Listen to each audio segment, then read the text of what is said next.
Hi, it's Anne. Thanks so much for stopping by. I have really been excited about this topic we're going to talk about today, and that's the topic of handwriting. I have long contended, and perhaps you have too, that our journals are not complete until we write in them, until we actually pick up a pen and write on the backs of our tags and in our journal pages and on our cards and make our personal notes about our lives and our thoughts and the things that we want to remember. It's our handwriting, it's our personal thoughts that complete our journals. But before we get to that point, it's just wonderful to incorporate handwriting into the designs, the decorative part of our journals as well. And if you look at digitals, I do very few digitals, but I have a few printouts. And they almost always incorporate, some kind of handwriting. This is something I got from Louisa Heinzel last winter. This is I downloaded a few digitals from Shabby Dabby Doodah because I wanted to support her channel. Some just a short time back, and these beautiful collages that she has. Whoops, sorry, got a little too close there. There's handwriting in there. Obviously, this has been digitally reproduced and printed en masse, but there's handwriting in there. There's this sense that somebody has been there writing down some specific thoughts, even though they're indistinct to us. They might be in a different language, but there's some element of human energy that's in there. That's why they're very popular for digital images. Why do we so often use these script stamps? It's because we want that essence in the stamping of a little bit of handwriting, a little bit of human presence that's there in a unique way. So that's why these script stamps are so popular, and we all use them all the time. Let's not overlook the potential for putting original handwriting into our designs. And when you start, you think, oh, that comes only from antique papers. Well, it does come from antique papers, but it's not only from antique papers. And it's kind of surprising how these things can come into your life that you can kind of collect and incorporate in your journals. I did a couple of master boards. These are unusual for me because I usually just do neutral colored ones, but because I had some of those digitals out, I used a few scraps from them. And I started going through my collection of handwriting and started incorporating that into these master boards. And it was sort of amazing. Now, these are things that I'll cut up and put into cards. So there'll just be little snippets of some of this. Here's a handwritten poem. I'm going to tell you in a second how I came about those things. But what if I cut this tag down and it would just say, "Not far away, one winter's day"? Wouldn't that be kind of a charming little intriguing thing to include? Something about eyes. We've got some handwritten numbers from an old bank book. I would never include anybody's personal name with financial information, but this is from something that I found. Well, I'll show you right now.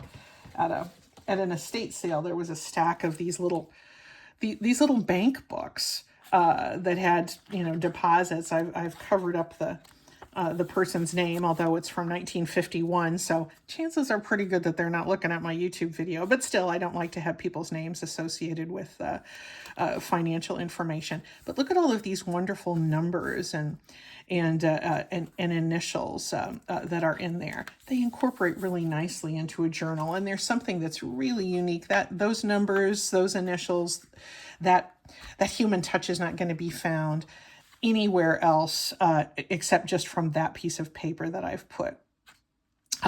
This is a little piece of a receipt, a grocery store receipt, and I have a stack of those. Do I have them here?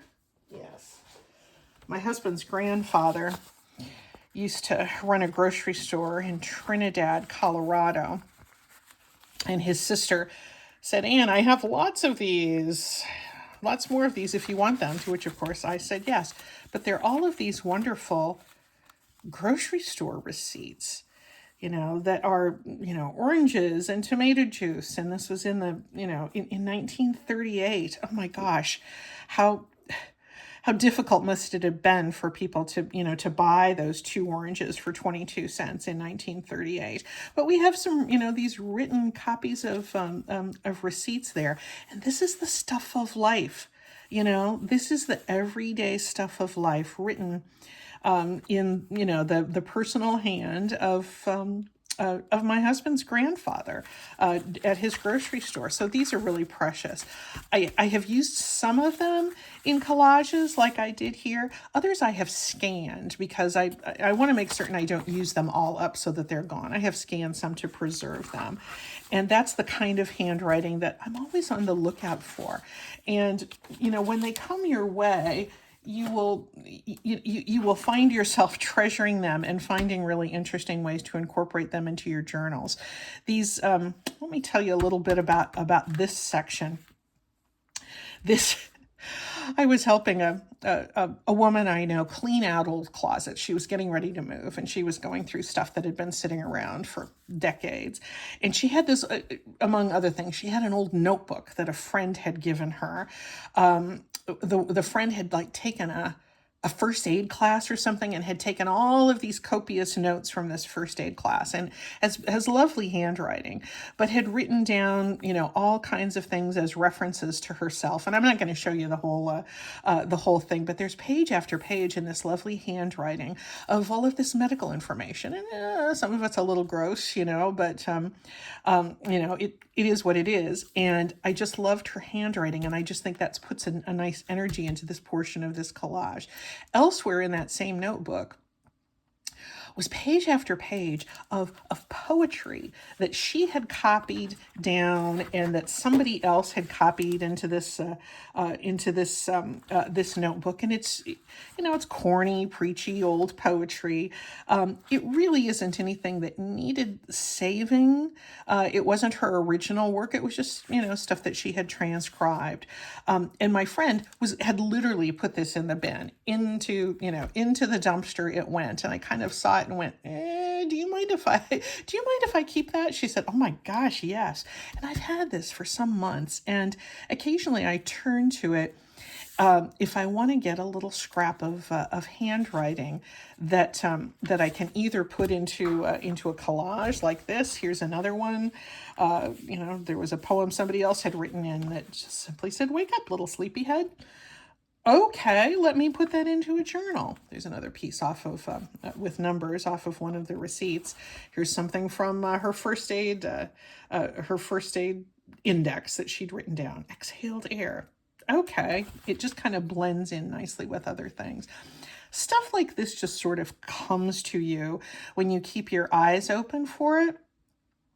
I have some samples of handwriting from my own parents, and that is so precious to me that I won't cut it up and put it into a journal, but I will scan it. I have old recipes of my mother's, and I have lists of parties that she had in the 1960s with lists of guests and folks that she had over for an after the football game barbecue and stuff like that, or, holidays or birthdays. And that's very precious in her handwriting. And I have scanned that and used that in holiday memory journals before. That I won't cut up. But it is really surprising when you keep your eyes out. There can be these samples of handwriting that come to you. Also, let's go back to this. You have this. You can write in your journals yourself, not just on the back to record your everyday doings, but you can, write down, things, or harvest maybe your own scratch paper or notes that you've written yourself that you think you might want to incorporate into a journal later, things that you might not have intended for journal making when you wrote them down. But there's no reason that your own handwriting shouldn't become part of the decor of your journal elements. Now, if you say, oh, I hate my handwriting, because you know what? Everybody says that. Nobody, I think, likes their own handwriting. If I were having a cup of coffee with you right now, and you were to say, oh, I hate my own handwriting, I would reach out and pat you on the hand and say, honey, get over it. Because guess what? Your handwriting is yours. It's as unique to you as your voice and your smile and your walk. and your body language. Your own handwriting is very, very special, and there's absolutely no reason that you shouldn't incorporate it into something that reflects your artistic creativity. So I'm not going to keep preaching at you about that, but please don't be afraid to use your own handwriting. We're going to look at a couple of ways that that might happen. Let's look at how I've showed you those master boards where I've incorporated little handwriting that gives a really unique little touch of humanity. But I want to show you one really easy way to do it that might also give you an idea for some small journal cards. I think little snippets of handwriting tend to be showcased really well in a small space, on a small tag, a small journal card. And I saw this, this was an idea that I got for this layout, these circles out of book pages. I got this idea from Sue at Sue's Journal Adventures. So hello, Sue, and thank you for all of your wonderful ideas. I'll be sure and link you below. Sue had this idea of using book pages to make these circular pockets, and I put my own little riff on it, using some scrapbook paper here and there. But die cut circles, especially with these little scalloped edges, just look really nice, and they can be big enough to accommodate some sort of a journal card or a tag that's worthwhile putting in. But you can get several on the same page, and I decided to layer them up a little bit so that I had 3 pockets that I can get onto this small standard size page. But how I incorporated the handwriting, I hit on the idea of making these little journal cards that were really kind of rough. They're grungy around the edges. They're small. And I liked the idea of them being small. I tend to make a lot of big tags, but I like the idea of these really rough looking little journal cards just to write something small down on. You could write a song lyric, a little piece out of a piece of poetry that you like, or a quote from a movie, something funny your kids said or your grandchild said, which is stuff we should always be writing down to keep, and be sure and write the date down so that they were 3.5 when they had that funny word for a peanut butter sandwich or whatever. But I like these little torn off, rough looking cards, because they look like, with all these torn edges and the grunginess, they look like they're a piece of scrap paper that you've just ripped off of something else and hastily written down some sort of small note to yourself. They look like a little scrap of life. And incorporating handwriting brings that humanity in just a little bit more. So I'm going to set Sue's design aside. And once again, thank you, Sue, for that inspiration. Because for that layout, I needed some small cards, and I have so many big cards that this was a really good exercise for me. I put a couple little tickets and a little laminated leaf in those tiny pockets too. But this is kind of what I made, and this is a real kind of a free-form design, but it is formulaic in a way, because all of these little cards, they have that rough torn edge, but I've done only 3 things to them. They're book pages that are gessoed and stained, but each one you make with one sort of stamp, one piece of handwriting. This one had numbers. This one was from one of those poetry books. The color of something pigment. It's just a little thought in there. And this is from that first aid book, Rest. Just this little tiny piece. So each piece has just a stamp, a piece of handwriting, and a label. And 2 of these are some of my DIY labels. And this is, I think, must be a Tracy Fox label. There's room for all of them in our stash. So let me show you a few more of these little rough journal cards. This one didn't have a stamp, but it had a fussy cut focal point, and I just used a little dot stamp. But can you see that little bit of handwriting there? Just saying the temperature, hot weather. This was from a piece of book page that had July in it already. I gessoed on top of this and did a little bit of coffee staining. But what if I were to put this in my summertime journal and then just wrote about, something I made for a potluck or something funny that maybe happened at at the beach one day, or a picnic, just a small little memory, or, maybe part of a recipe, or, there could be all kinds of small momentary treasures that you want to preserve, that this could could fit in really nicely with. Just a little card is fine, but that little bit of that handwriting from that woman's poetry / first aid notebook give just a sense that that a real person was here. Her hand could only have been written on that day, in that formation. This is really unique to her, and it just gives, I guess, almost sort of a, not to get all weird about it, but it gives almost like a sort of a soul to your writing. I mean, to your cards, to your journal elements, and I love that. Oh, this must have been from the same piece. You can see how these Teutonic plates fit together. But I think it is important to give that sense of humanity, the sense that this isn't something that is mass produced. And that's why handwriting, designers will mass produce it to give that essence of handwriting in things like digitals or scrapbook paper that is mass produced, that you can buy in the store or online. But when you have it be one of a kind, I just think it's really special. Here's another one using that same formula with stamps, had pine cones, one little label, and then a little piece of handwriting that says, "Quite essential." I have no idea what I'm going to write on this, but I think that's going to fit nicely into a winter journal. Here's another one with a stamp, a label, and sunny day. Somebody has written about a sunny day, and it just gives something. It can be a bit of a writing prompt. It can be almost ghostly in the background too. This one is very ghostly. This I took off the back of a postcard, which I have here. I think I got this in a thrift store, a wonderful postcard of Amish country. But there was a little bit of writing that was there that I have taken off with cellophane tape, and you've seen me do that before. I'll do it again a little bit later, but that's how I got all of these little ghostly sorts of bits of handwriting. I did not cut them out of the source material. I lifted the text off with Scotch tape. So we'll revisit that process in a moment. But this card just said, very interesting on the bottom, and I lifted up that very interesting with Scotch tape.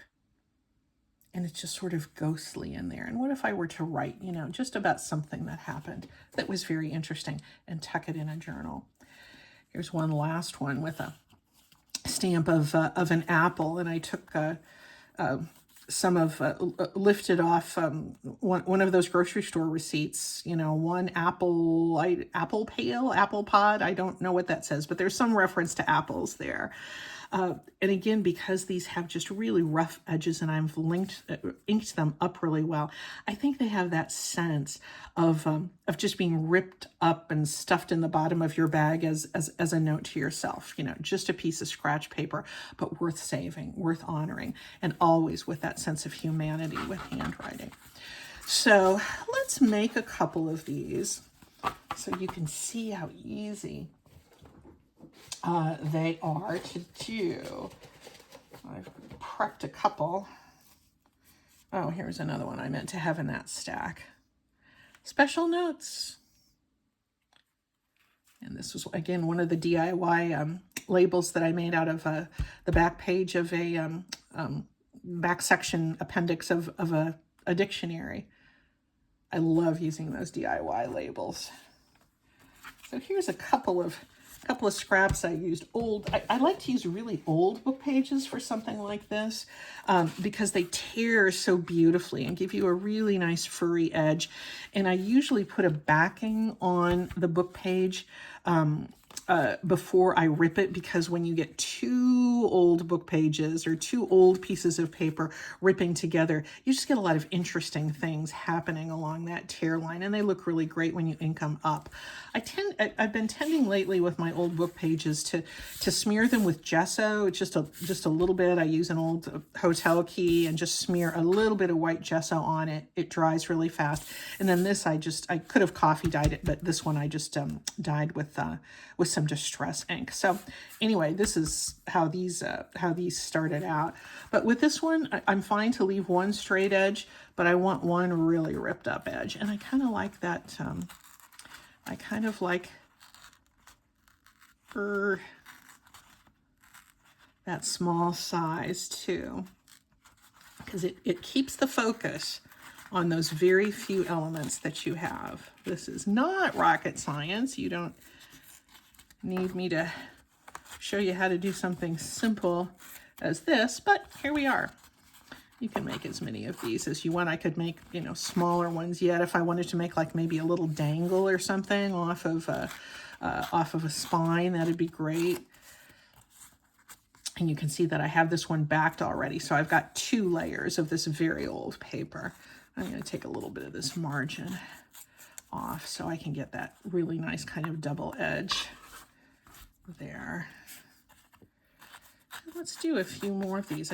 I love this size, especially when you have these multiple pockets on a page like this one, or we have any number of different occasions where we need something small to tuck into a journal. This small size is super handy to have in. So again, loving this, Sue. Let me see what I'd like to put on here. Let's start with the stamp. I think I might want to start with this butterfly. Grab a backing paper, and obviously too big for the whole thing, but the butterfly can be fluttering in from the side. I often use the big stamps this way.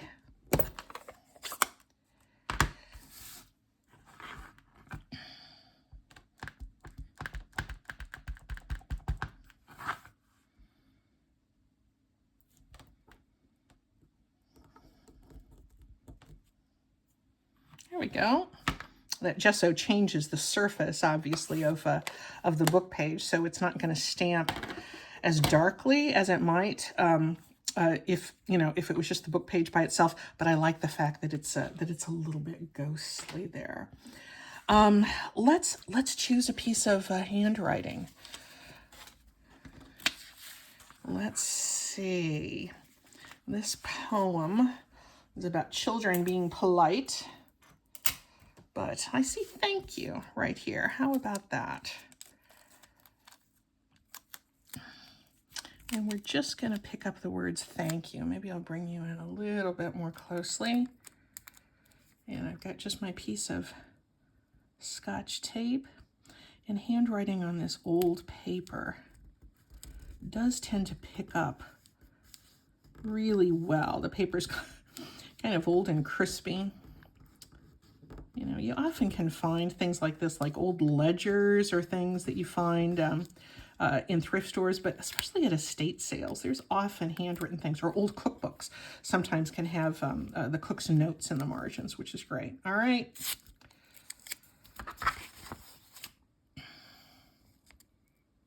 Thank you. Well, I need to not knock that about. Okay. I'm going to cut off the part that's still sticky. Well, I could leave it on there, but I'm just going to take it off. And again, for these Scotch tape lifts, I like to use a glue stick.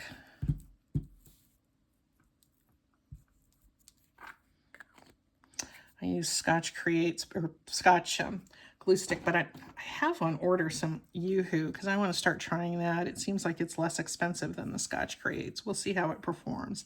I see lots of trusted people use Yoo-Hoo. So anyway, maybe I'll put thank you across the top, and this is faint.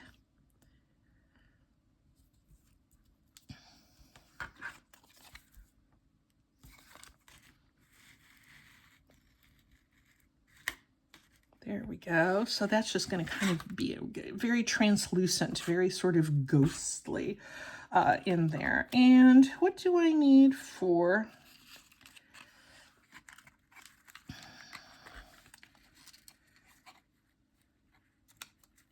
a label? Ooh, the semicolon. Yeah, this was out of the back of a dictionary as well. Who doesn't love the semicolon? We recently had National Punctuation Day, too. That's on September 24th. So I'm sure everybody observed that. I'm joking. I'm probably the only one who observes that. Me and my friend Judith. But I do like a whole day devoted just to the wonders of punctuation. There we go.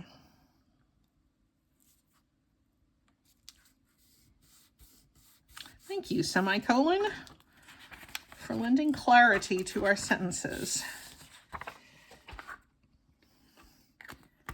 Got a little bit. I'll have that be somewhat straight. Everything else is a little bit crooked. And then, of course, because this is old, tattered paper,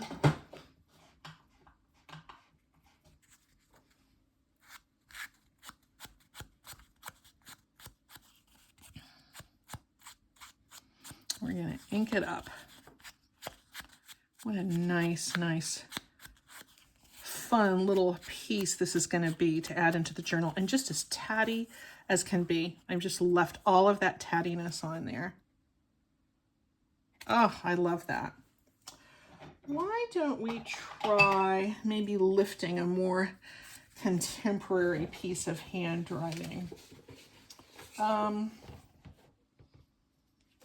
don't know if this will work, but I recently had a birthday and heard from a lot of friends. I have a lot of birthday cards, which are wonderful to receive, but some of them I did kind of look for, examples of handwriting that I can lift. Oh, I have to show you this one. Yeah, I'll use that somewhere. Guess who that came from? He said 6 different times to try to spell grandma right, and he finally got it right. So I'm sure his parents were supervising him, but he was very proud of how grandma turned out on his birthday card to me. So sweet little guy. Let me do another one using the same formula. So we're going to use a stamp, a label, and some handwriting, but it's going to be a different handwriting source. So you can try something a little more contemporary as well. How about this leaf? There we go. Let me get a nice green. Obviously, I have my ink rack over here. And no, this is not green. This is a kind of a nice fall color. I might go off the page a little bit.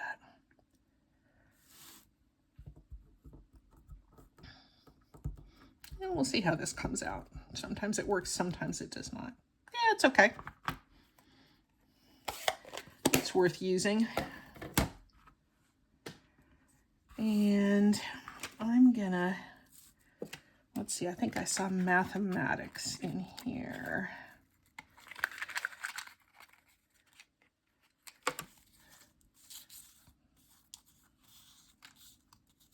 Oh, there's a bunch of numbers, but it seemed to me I had a label that said mathematics. Well,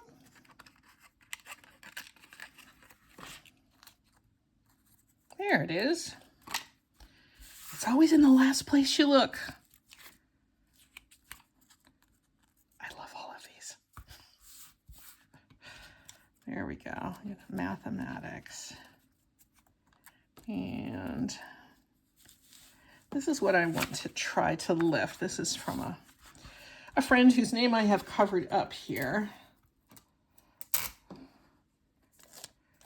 But let me see if I can lift this phrase, a blessing in my life. Because I think that's a lovely notion with however you interpret the notion of blessing. Let's see if this will come up. Well, more came up than I needed, but that's okay. I can trim it away. And I didn't get life quite as much as I wanted, but I think I got enough. And sometimes I like these extra letters from the rose, top and bottom in there, and sometimes I trim them away.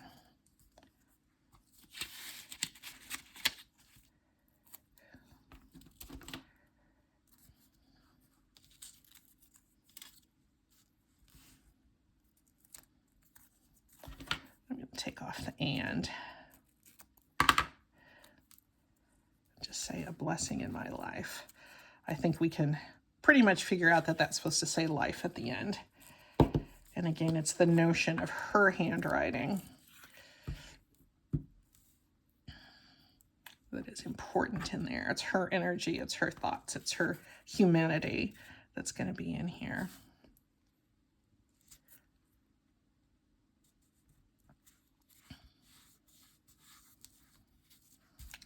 And I kind of like having mathematics in here because this particular friend was a math major in college.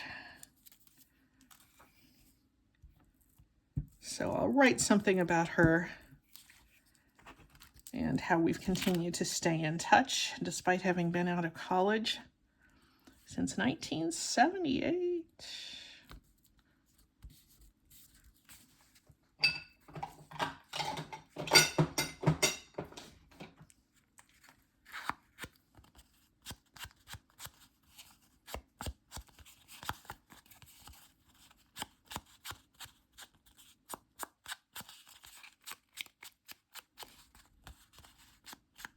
There we go. Just that little bit of handwriting. And see, I think she doesn't like her handwriting either, which is why she prints, but it still has her, you know, it's still from her hand. It still, you know, represents her to me. And let's see, there's one other piece I was thinking about using. Yes, here's some lovely handwriting. And this is from my wonderful friend Connie, who sent me some fabric tape for my birthday. In fact, I'm going to show it to you. She made this, which I'm definitely going to use on a journal sometime soon. In fact, do you know what I can do? I think I'm going to use some of this for a little bit of a card. I'm going to use this instead of a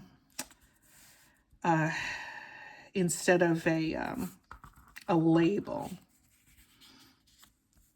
How am I going to do this? I need a stamp of some sort, and I'm looking for a sewing related stamp,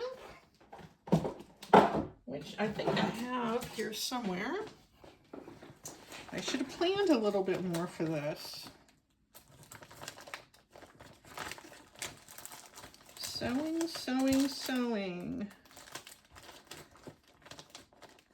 There we go.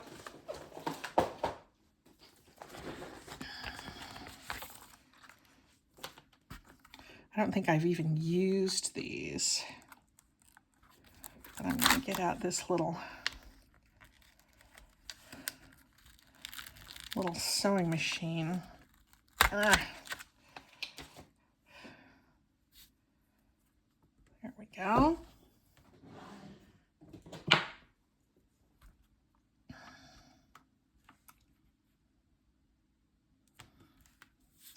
I have this straight edge here,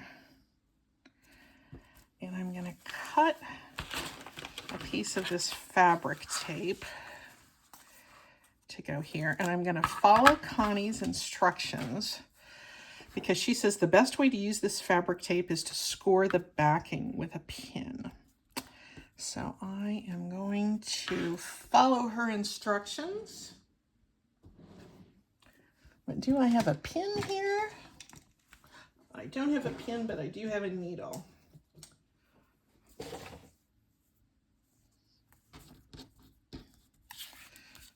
we go. So I'm going to score this with this needle. She used some sort of a wide tape to adhere to some fabric and then cut it into strips. And with her permission, I'm going to try using the technique, and maybe I'll do a video about it in the future. I had not even planned to do this in this video, but when inspiration strikes, all right?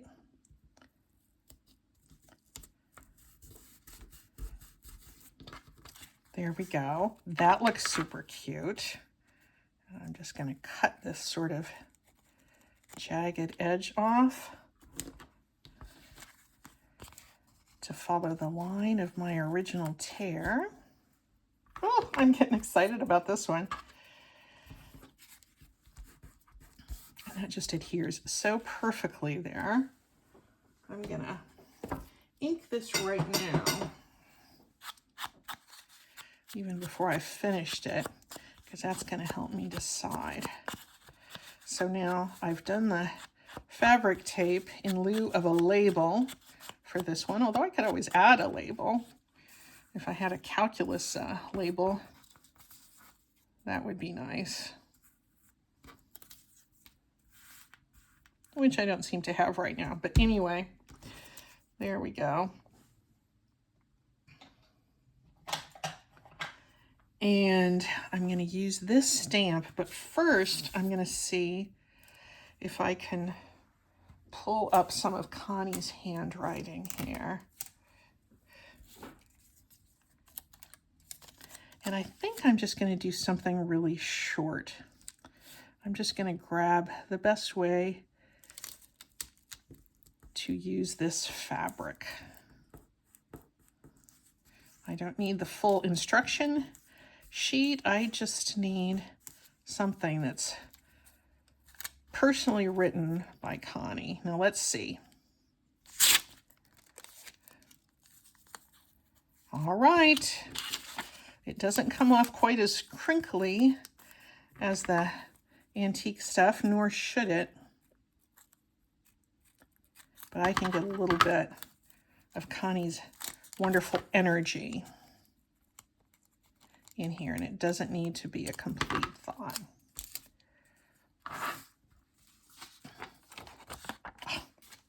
See, it's just a little quick note that she wrote to me to tell me how to use that birthday gift, and then I'm gonna incorporate them in together. Oh, I'm excited about this.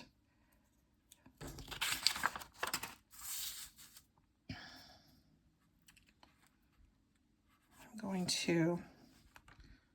think I'm going to put this on top of the fabric tape.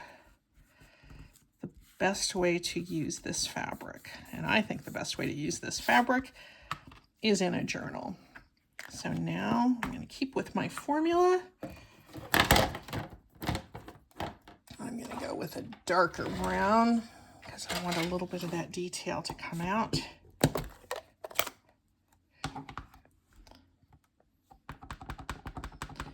So I hope you can see that you can use contemporary handwriting or your own handwriting